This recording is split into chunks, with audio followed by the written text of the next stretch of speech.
নিমন্ত্রণ করে ওদের সে তবে এনেছে কেন?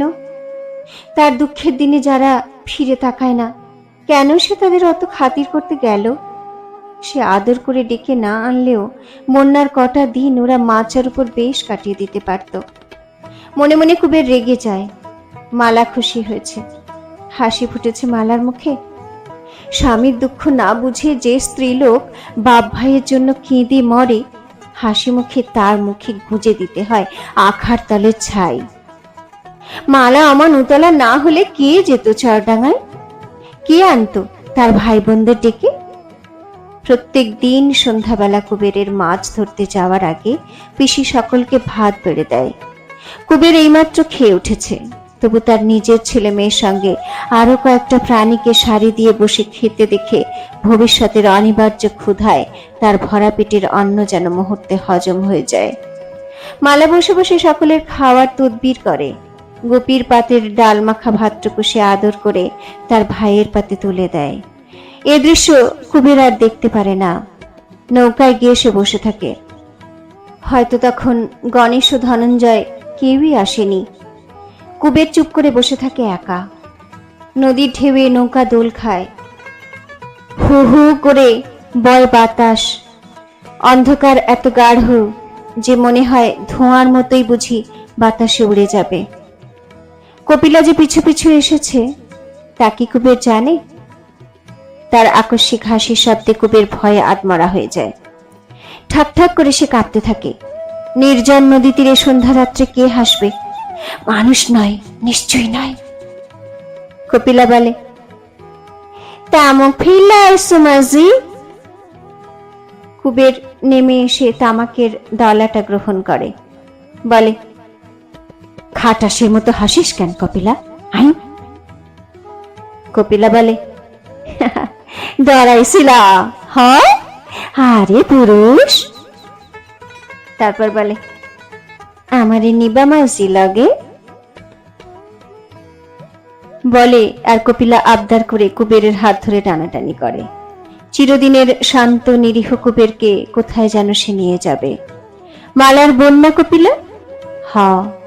কুবের তার দুই কাঁধ শক্ত করে ধরে অবাধ্য বাঁশের কঞ্চির মতো তাকে পিছনে হেলিয়ে দেয়, বলে, বজ্জাতি করস যদি নদীতে সুবানি দিম কপিলা। কপিলা ধপ করে সেখানে কাদার উপর বসে পড়ে, হাসতে হাসতে বলে, আরে পুরুষ। তার নির্বিবাদে কাদায় বসা আর শয়তানি হাসি আর খোঁচা দেওয়া পরিহাস সব বড় রহস্যময় ও দুর্বোধ্য। হঠাৎ কুবেরের বড় ভয় হয়। সে সস্নেহে বলে, পাক মাইখা মরস কে রে কপিলা? মানুষে কইব কি? যা বাড়ি যা। কে জানে কি আছে কপিলার মনে?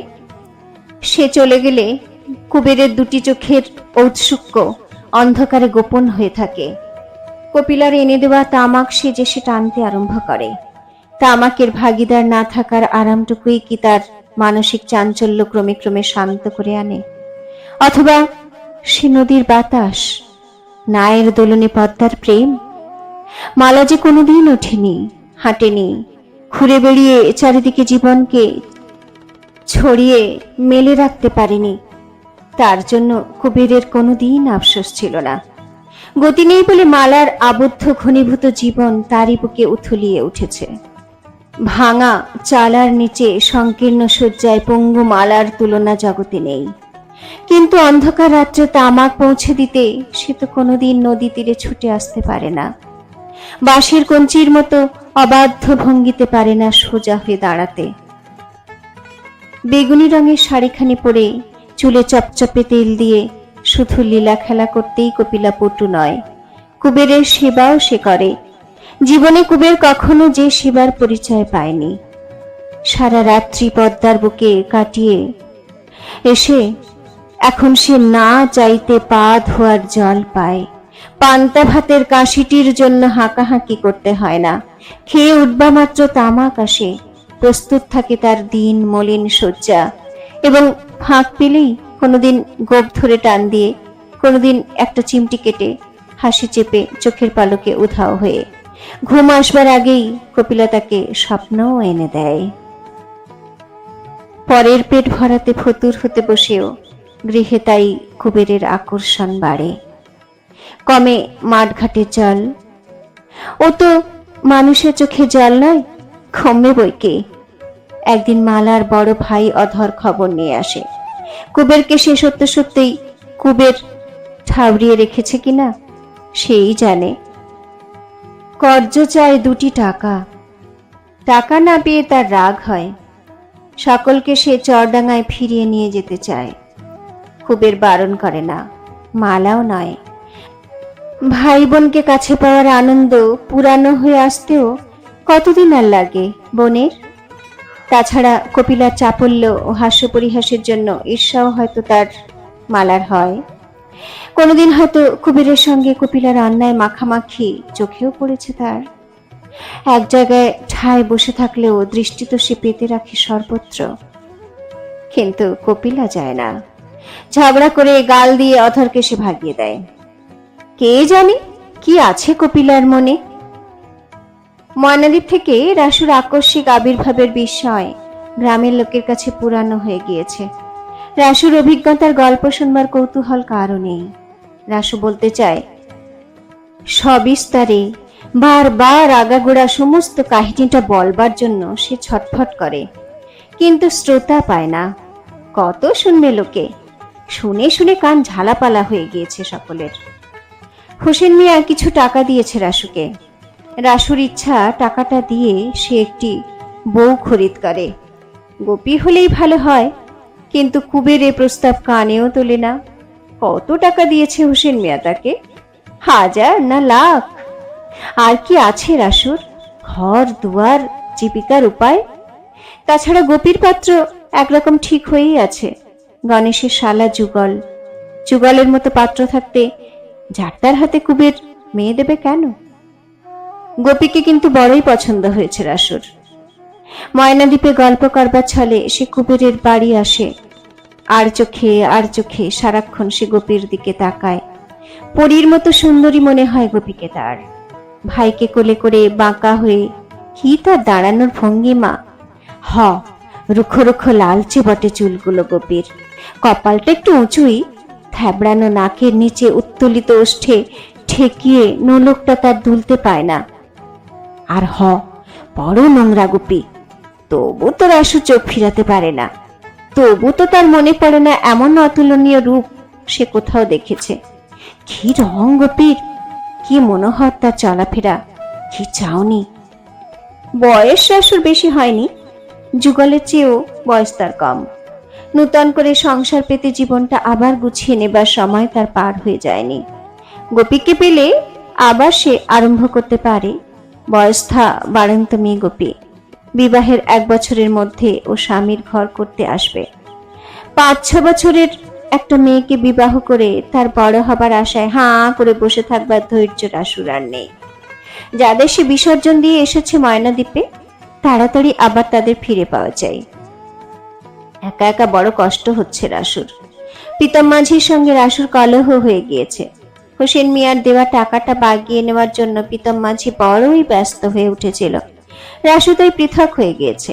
কে জানতো গ্রামের মধ্যে প্রীতমের মেয়ে যুগী সর্বশান্ত পিস্তুত ভাইটিকে এতখানি খাতির করবে। শীতলকে দিয়ে বাবুদের বলে নিজের ঘরের কাছে খানিকটা জমি যুগী রাসুকে জোগাড় করে দিয়েছে। রাসু একখানা ঘর তুলেছে সেখানে। সেই ঘরে রাসু বাস করে একা, হয়তো ধ্যান করে গোপীর। বিকালে কেতুপুর গ্রামের মধ্যে সওদা আনতে যাওয়ার সময় পথের নির্জনতম অংশে কোনোদিন গোপী রাসুকে দাঁড়িয়ে থাকতে দেখতে পায়। রাসু বলে, কই যাও গোপী? সে একটু স্নেহব্যঞ্জক হাসি হাসে। গাঁট থেকে বের করে একটি কাঁচ বসানো পিতলের আংটি আর পুঁথির মালা। বলে, নিবা? গোপী খুশি হয়ে উপহার গ্রহণ করে। রাসুকে ভালোই লাগে তার। রাসুর জন্য সে একটু দুঃখ বোধ করে। কোথায় সে ময়নাদ্বীপ কে জানে। সকলকে রাসু সেখানে হারিয়ে এসেছে। বড় কষ্ট পেয়েছে সে জীবনে। তাছাড়া রাসুর কথাগুলি ভারী মিষ্টি, শুনতে বড় ভালো লাগে গোপীর। আর কি খাতিরটা রাসু তাকে করে! কত যেন সে বড় হয়েছে। 11 বছরের মেয়ে সে নয়। যুগীর সঙ্গে মাঝে মাঝে রাসু পরামর্শ করে। একটা কি উপায় ঠেরানো যায় না? কুবেরকে যাতে রাজি করানো যায়। পরামর্শ অনেক হয়, উপায় হয় না। শীতলের অনুপস্থিতিতে তার পরিষ্কার শয্যায় আরাম করে বসে তার হুঁকায় তামাক টানতে টানতে পরামর্শ করতে পারাটুকুই লাভ হয় রাসুর। আর যুগীর সমবেদনা। রাসুকে যুগী খুব খাতির যত্ন করে। রাসুর মুখে ময়নাদ্বীপের কাহিনী বারবার শুনেও সে শ্রান্ত হয় না। কত বাসিন্দা ময়নাদ্বীপে, কি কি ফসল হয়? দ্বীপের চারিদিকে বুঝি সমুদ্র? আচ্ছা, সমুদ্র কত বড়? পদ্মার চেয়েও বড় বুঝি?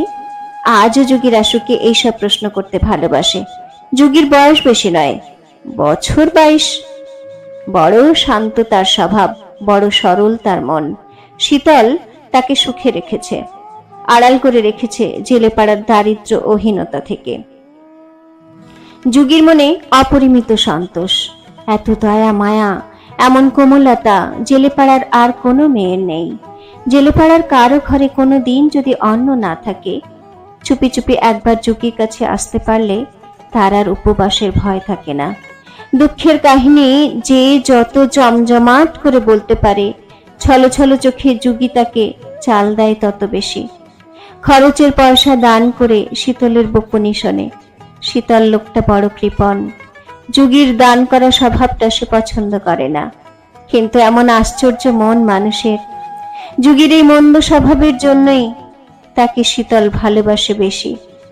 যুগীকে সে কৃপণ হতে বলে, কিন্তু সন্ধ্যার সময় বাড়ি ফিরলে যুগী যেদিন ভয়ে ভয়ে তাকে শোনায় না যে একজন এসে তার ঘাড় ভেঙে যা পেরেছে আদায় করে নিয়ে গেছে, সেদিন মনটা যেন খুঁতখুঁত করে শীতলের।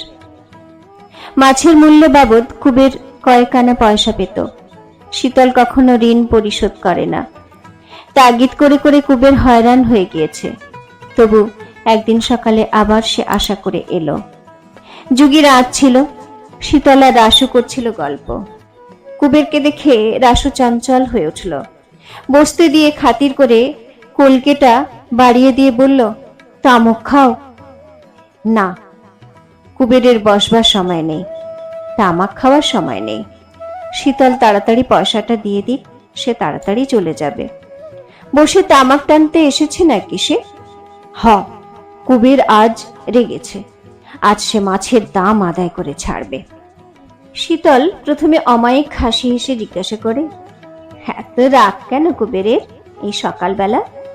তারপর সেও রেগে যায়, বলে, যা যা, দিমু না পয়সা, কর গিয়া নালিশ। রাসু বুঝি কুবেরকে খুশি করতে চায়। সে বলে, দেন শীতল বাবু, দিয়া দেন পয়সা। পয়সা দিল যুগী। কলহের মাঝখানে 10 আনা পয়সা এনে কুবেরের সামনে রেখে দিল। শীতলকে ধমক দিয়ে বলল, সামান্য ক আনা পয়সার জন্য এত কাণ্ড করা কি জন্য? কত কর্তৃত্ব যুগীর। শীতল কথাটি বলল না, কুবেরের দিকে কড়া চোখে চেয়ে ঘরের ভিতরে চলে গেল। পয়সা কুড়িয়ে কুবের উঠল, সঙ্গে উঠল রাসু। কি বিনয় রাসুর, কি সব তোষামোদে কথা। পথ চলতে চলতে রাসু নানা কথা বলে। এবার সে একটা ব্যবসা আরম্ভ করবে। ব্যবসা ছাড়া পয়সা নাই মানুষের। একটা সে দোকান দেবে দেবীগঞ্জে। কিসের দোকান এখনো সেটা ঠিক করেনি, ভেবে চিন্তে একটা কিছু ঠিক করে নেবে। কুবের কি পরামর্শ দেয়? জীবনে উন্নতি করবে রাসু, প্রাণপণ করে লাগলে কি না হয় জগতে। তাছাড়া পুরুষের ভাগ্যের কথা কে জানে, আজ ফকির কাল রাজা। কুবের গম্ভীর মুখে সায় দিয়ে বলে, ভাবে ময়নাদ্বীপে গিয়ে বড় বড় কথা বলতে শিখে এসেছে রাসু, চাল দিতে শিখেছে। মাঠের দিকে চাইলে বোঝা যায় জল কোথায় নেমে গেছে। ধানের ফসল কাত হয়ে পড়ে আছে। পদ্মা থেকে আজ জোর বাতাস বইছিল। চারদিকে অসংখ্য পাখির কলরব। শিশির ভেজা ডাঙায় ছড়িয়ে আছে সোনার রোদ। শরৎকাল এসে পড়েছে সন্দেহ নেই। নদী তীরে কাশের বন এবার সাদা হয়ে উঠবে। কুবেরের সঙ্গে রাসু তার বাড়ি পর্যন্ত এগিয়ে যায়। না, গোপী এখন বাড়ি নেই। কপিলার সঙ্গে সে জল আনতে গিয়েছে নদীতে। কুবের রাসুকে বসতে বলে না, পিসির নিরিবিলি ঘরখানায় গিয়ে ঢুকে ঘুমের জন্য। রাসু আস্তে আস্তে ফিরে যায়। যায় সে নদীর ধারে, গাল সে খায় কপিলার। তারপর হনহন করে হাঁটতে আরম্ভ করে কেতুপুর গ্রামের দিকে। না, নদীর ধারে ওভাবে দাঁড়ানো উচিত হয়নি। কপিলা যদি বলে দেয় কুবেরকে